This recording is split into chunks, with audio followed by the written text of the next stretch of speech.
5ই আগস্টের পরবর্তী সময় এই যে একটা বাহিনী তাদের সরকার দ্বারা পরিচালিত করে, তারা সকল জায়গায় তাদের লোক সেট আপ করেছে, তাদের লোক দিয়ে দেশ চালাচ্ছে।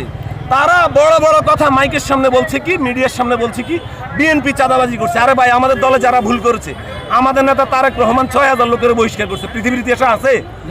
আমি ভয়ে থাকি সারাক্ষণ আমার কোনো কর্মী ভুল করে কিনা। আমি কোনো ভুল করবো না ভাই, আল্লাহর কসম করে বলতে পারি, এই মাথায় হাত রেখে। আমার আল্লাহ সাক্ষী, 1 টাকাও চাঁদাবাজি করি না এই এলাকায়। আজকে উনি এখানে এসে বলে এই জুতার দোকানদারে নিয়ে এই আওয়ামী লীগের ভবনটা আবরার পাহাদের নামের উপরে রাখা এখানে এনসিপি নিয়ন্ত্রণ করে।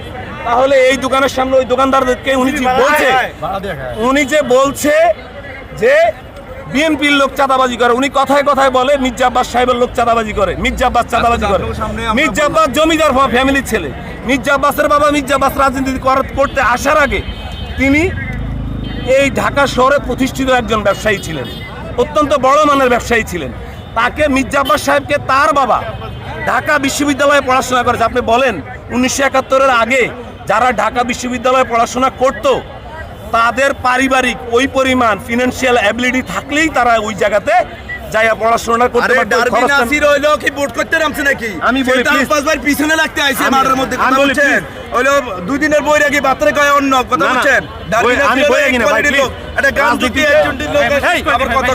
রাজনীতিতে সৌন্দর্য আসতে হবে। রাজনীতি হচ্ছে